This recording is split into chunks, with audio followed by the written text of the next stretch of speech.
Graph with 3 দেখো তাহলে polynomials with 3 variables X Y Z এটা অনেক রকম হইতে পারে। খুব সিম্পল কয়েকটা দেখাই, X square Y square Z square. খেয়াল করো এখানে সবগুলা টার্মের ডিগ্রি কি সেম। দেখো এটা ডিগ্রি 2, এটা ডিগ্রি 2, ডিগ্রি 2, তাহলে সবগুলা যদি সেম এটাকে আমরা বলবো হচ্ছে homogeneous polynomial. Okay, polynomial with 3 variable. ঠিক আছে, তাহলে এটাকে হোমোজিনাস বলবো কখন, যখন প্রত্যেকটা টার্মের ডিগ্রি ইকুয়াল হবে। দেখো P X Y Z equal to X cube Y cube Z cube 2xyz plus 3 suppose X square Y 3y square Z plus 3z square X. আচ্ছা এটা কি হোমোজিনাস কিনা আমাকে দেখতে হবে। এটার ডিগ্রি কত 3, এটাতে কত 3, পরেরটা কত 3। আচ্ছা এখানে এক্স এর পাওয়ার 1 1 1 তিনটা যোগ করলে 3 হয়, এখানে 2 আর এটা 1 যোগ করলে 3 হয়, এটা 2 আর 1 পাওয়ার অ্যাড করলে 3 হয়, এটার পাওয়ার অ্যাড করলে 3 হয়। সবগুলো যেহেতু তাহলে এটাকে আমরা কি বলবো হোমোজিনাস। বুঝছো হোমোজিনিয়াস কাকে বলে, প্রত্যেকটা ডিগ্রি সেম হওয়া লাগবে।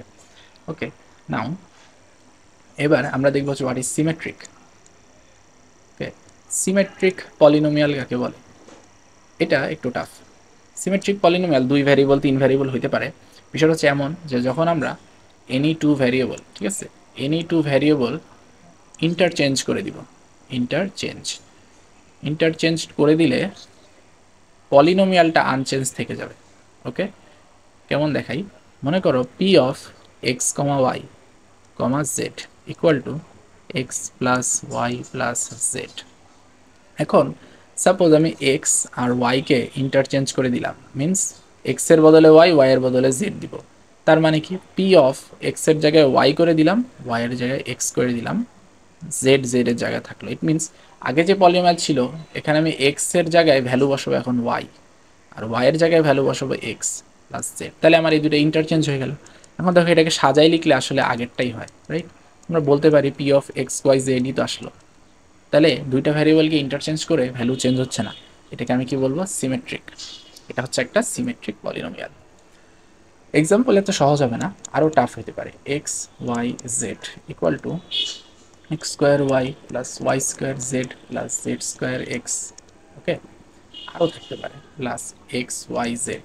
এখন লেটস চেক এটা কি সিমেট্রিক কিনা। ওকে, সো আমি এখানে পি অফ এক্স আর ওয়াইকে ইন্টারচেঞ্জ করে দিই, তাহলে এক্স এর বদলে আমি লিখবো ওয়াই, ওয়াই এর বদলে লিখবো হচ্ছে আমি এক্স,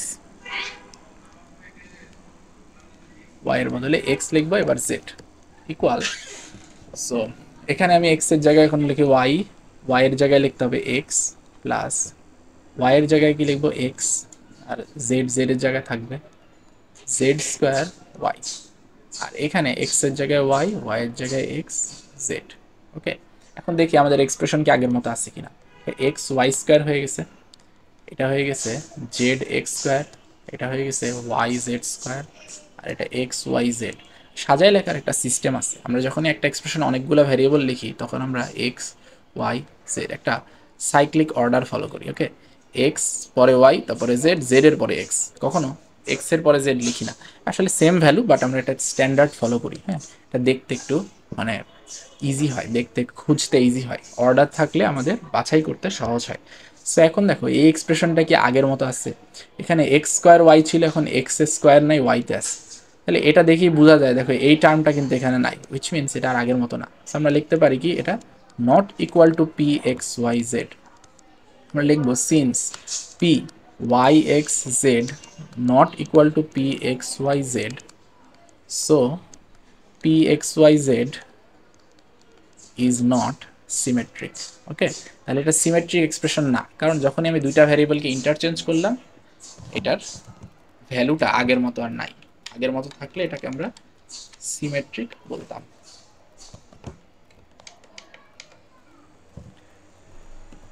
ওকে, তারপর দেখো আমরা আবার হচ্ছে আরো একটা এক্সপ্রেশন দেখব নেক্সট। এইটাকে বলে হচ্ছে সাইক্লিক সাইক্লিক পলিনোমিয়াল।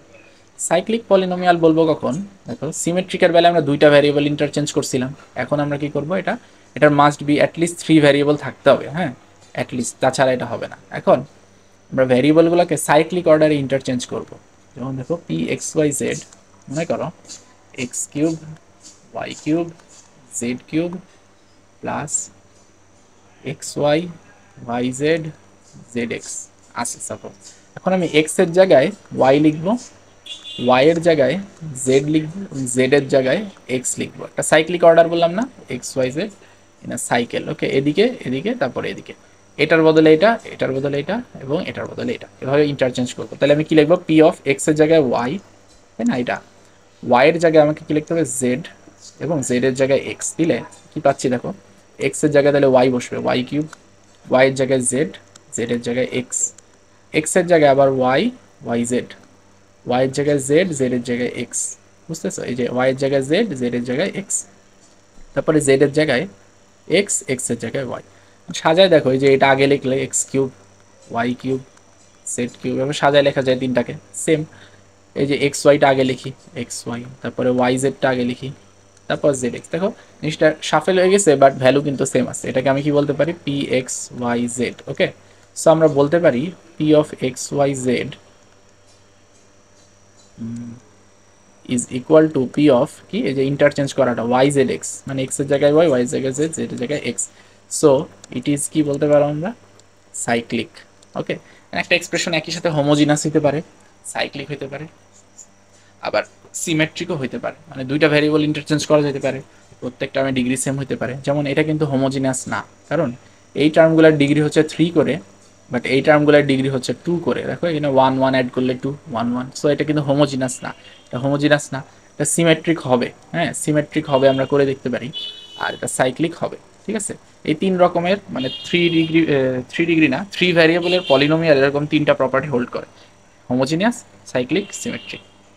ওকে, আচ্ছা, সো আমাদের আরও হচ্ছে এখানে কিছু কাজ আছে, যেটা হচ্ছে পলিনোমিয়ালস অ্যাড করা, সাবট্র্যাক্ট করা, এগুলো আমরা মোটামুটি বুঝি। দুইটা পলিনোমিয়াল, একটা P X equal to X square plus 2, আর একটা পলিনোমিয়াল হচ্ছে Q X equal to X plus 3। এখন যদি আমি P X plus Q X করি, তাহলে কি হবে, X square plus X plus, আমি এটার সাথে এটা যোগ করলাম, এটা এটা যোগ করে 5 হয়, একবারে লিখে দিলাম।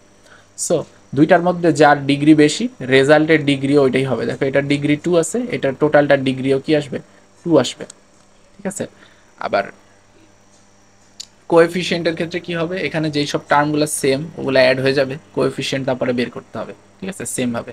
আচ্ছা, তো সাবট্রাক্টের ক্ষেত্রেও সেম, মাইনাস করতে হবে।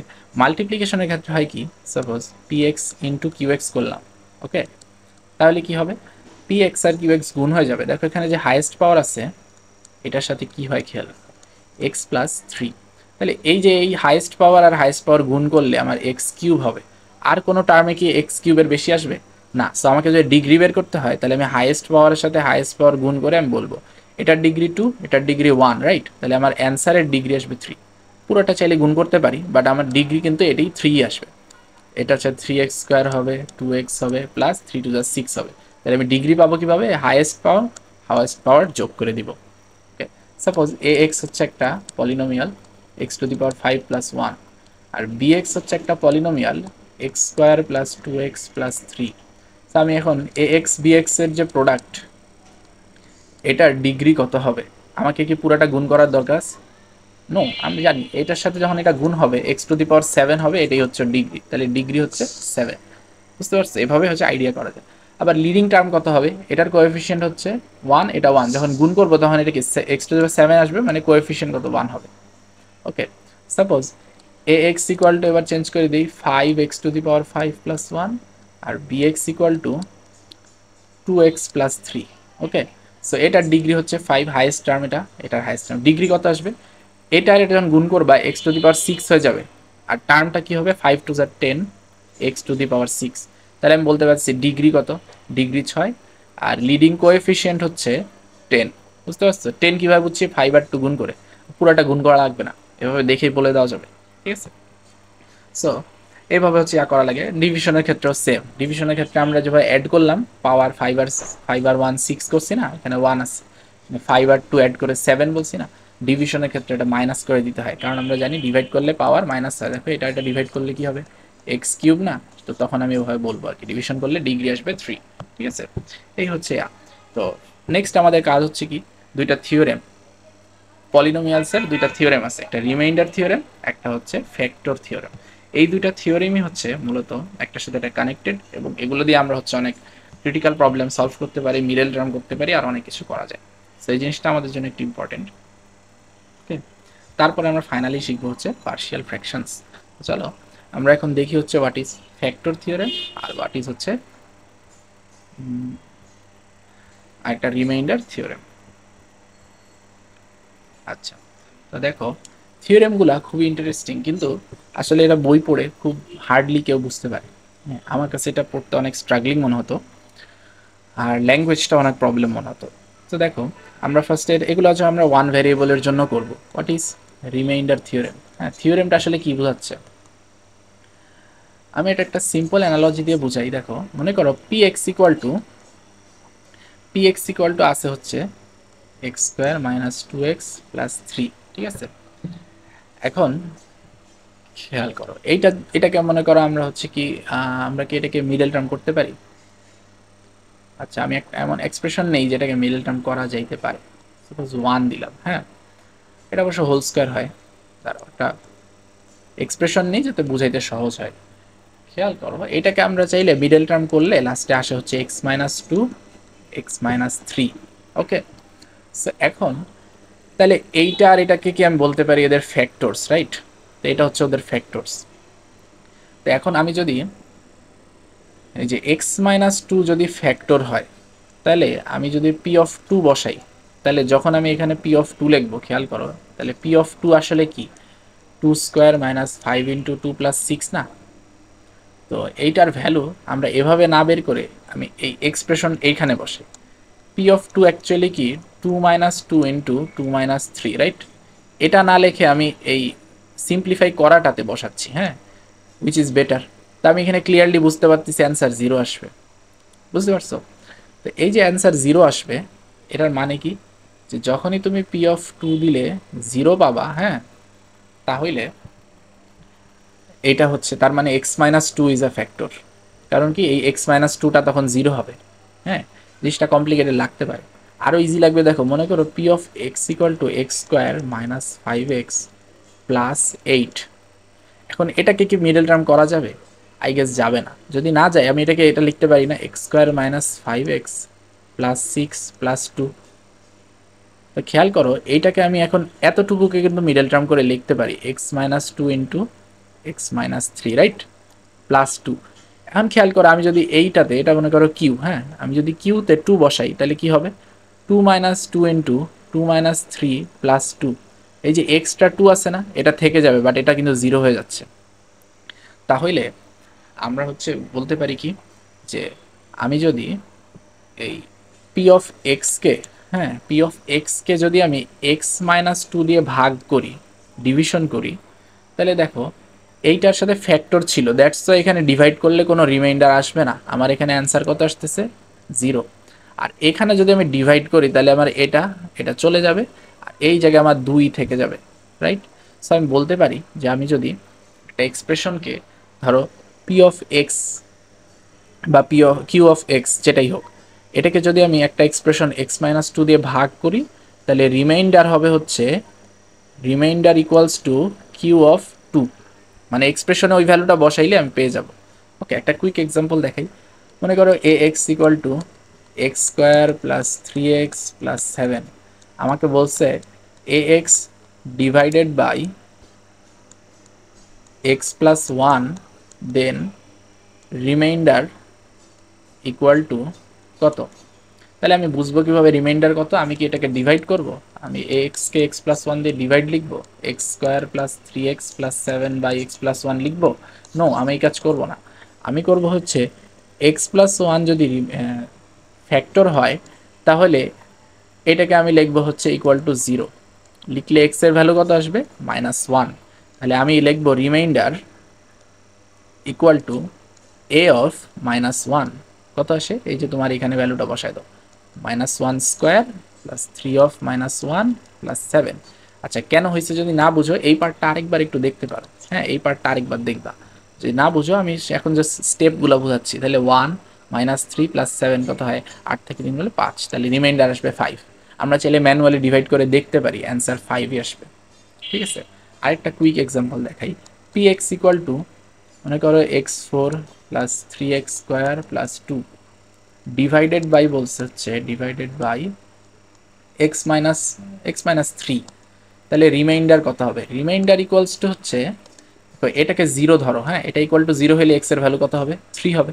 আমি এখানে রিমাইন্ডার ইকুয়াল টু কি করবো? p(3) বের করবো। তাহলে 3^4 + 3 × 3² + 2, এটা হচ্ছে 81 + 3 × 27 + 2 কত আসবে দেখতে হবে, 29 + 81 110 আই গেস, এরকম কিছু একটা আসবে, রাইট? সো এটা হচ্ছে আমাদের রিমাইন্ডার। সো এইভাবে হচ্ছে ক্যালকুলেশনটা করতে হয়, যেইটা দিয়ে তোমাকে ডিভাইড করতে বলছে ওই ফ্যাক্টরটা ইকুয়াল টু 0 লিখে এক্স এর ভ্যালু বের করতে হবে। এই এক্স এর ভ্যালু সাপোজ এ আসছে, আমাকে রিমাইন্ডার লিখতে হবে p(a). Okay, this is the process, এটাকে বলে হচ্ছে রিমাইন্ডার থিওরেম। এখন আমরা জানি, মনে করো এই যে x² - 5x + 6 কে আমি যদি x-2 দিয়ে ভাগ করি, তাহলে রিমাইন্ডার কত আসবে? আগে আমাকে কোশেন্ট তো বের করতে হবে। দেখো উপরের এক্সপ্রেশনটাকে মিডল টার্ম করা যায়, x-3 x-2, x-2 দিয়ে যদি আমি ভাগ করি তাহলে আমি x-3 পাচ্ছি। কোনো রিমাইন্ডার আছে? এটা তো এক্স্যাক্টলি ডিভাইড করা গেল, রিমাইন্ডার নাই, উইচ মিনস আমাকে এখানে কি বলতে হবে? Reminder 0, right? তো রিমাইন্ডার হচ্ছে, মনে করো remainder equal to 0, and remainder 0 মানে কি? Exactly divisible, right? Exactly divisible. Okay, তো ক্লিয়ার করার জন্য আমি বলি, দেখো 15কে 5 দিয়ে ভাগ করলে আমরা 3 পাই, কোনো রিমাইন্ডার আছে? r = 0। 15কে 6 দিয়ে ভাগ করলে অবশ্যই রিমাইন্ডার আছে, তাই না? এখানে রিমাইন্ডার থাকবে। আচ্ছা, 6 × 2 = 12, কোশেন্ট 2 হবে, রিমাইন্ডার ইকুয়াল টু 3 হবে। ওকে, রিমাইন্ডার 3 থেকে যাবে। এর কারণ হচ্ছে এটা ডিভিজিবল না, বাট এটা ডিভিজিবল। ডিভিজিবল বলতে কি, 15কে আমরা চাইলে লিখতে পারি 5 × 3, এই যে 5টা কাটা যায়, দ্যাটস ওয়াই, তাই না? সো এই যে এখানে একটা কাটা যাচ্ছে, এই জন্য রিমাইন্ডার নাই। রিমাইন্ডার নাই, এটা বুঝবো কিভাবে? রিমাইন্ডার 0 হবে। সাপোজ একটা এক্সপ্রেশন ax = x² - 5x + 6, যদি a(2) = 0 আসে, তাহলে আমরা একটু আগে যেমন বুঝলাম যে রিমাইন্ডার বের করার জন্য কি করি, x-2 = 0 থেকে x = 2 লিখে এটা বসায় দিলাম। তো কখনো যদি আমি এখানে একটা ভ্যালু বসায় দেখি 0 আসছে, তাহলে আমি বলবো কি, এইটাকে আমি এই ফরম্যাটে বসাবো, x-2 ইজ এ ফ্যাক্টর। কেন ফ্যাক্টর? ওই যে বললাম না, ডিভাইড করা গেলেই তো ফ্যাক্টর, তাই না? এটা কাটা গেলে মানে কি 5 একটা ফ্যাক্টর। সো এখন মনে করো a of p equal to, আচ্ছা p না, মনে করো a of suppose a of z equal to আমি 0 পাইছি, তাহলে আমি কি বলবো? x - z is a factor. বুঝা গেছে? এটাকে বলে ফ্যাক্টর থিওরেম। আরও সিম্পল করে দেখাই, মনে করো px equal to x² - 2x + 1। ওকে, এখন p(3) বসাইলাম, 9 - 6 + 1, এটাকে 0 হইল? হয়নি। এখন 9 10 থেকে 6 4 হয়, not 0। p(0) বসাইলাম, 0 - 0 + 1 not equal to 0। p(1) বসাইলাম, আমি কি 0 পাইলাম? দেখো 1 - 1 - 2 × 1 + 1, 1 + 1 0, এবার আমি 0 পাইছি। তো যেহেতু 0 পাইছি, তাহলে আমি বলবো x মাইনাস এই যে এই ভ্যালুটা, x - 1 is a factor of px। আসলেই তাই। দেখো কিভাবে বুঝলাম, দেখো এটাকে আমি ফ্যাক্টরাইজেশন করলে, দেখো এটা a - b² এর ফর্মুলা, x - 1²। তো অবশ্যই এটার মধ্যে কি দুইটা ফ্যাক্টর আছে, x - 1 এবং x - 1। সো আমি বলতে পারি কি x ফ্যাক্টর। এটা বুঝবো কিভাবে? আমাদের কি করতে হবে হচ্ছে, একটা ভ্যালু বসায় দেখতে হবে। এটা করার কুইক ওয়ে হচ্ছে ক্যালকুলেটর। আমরা ফার্দার আরেকটা ক্লাসে দেখবো ক্যালকুলেটর দিয়ে কিভাবে ফ্যাক্টরটা বের করা যায়। ঠিক আছে, সো এই কাজটা এই পর্যন্তই।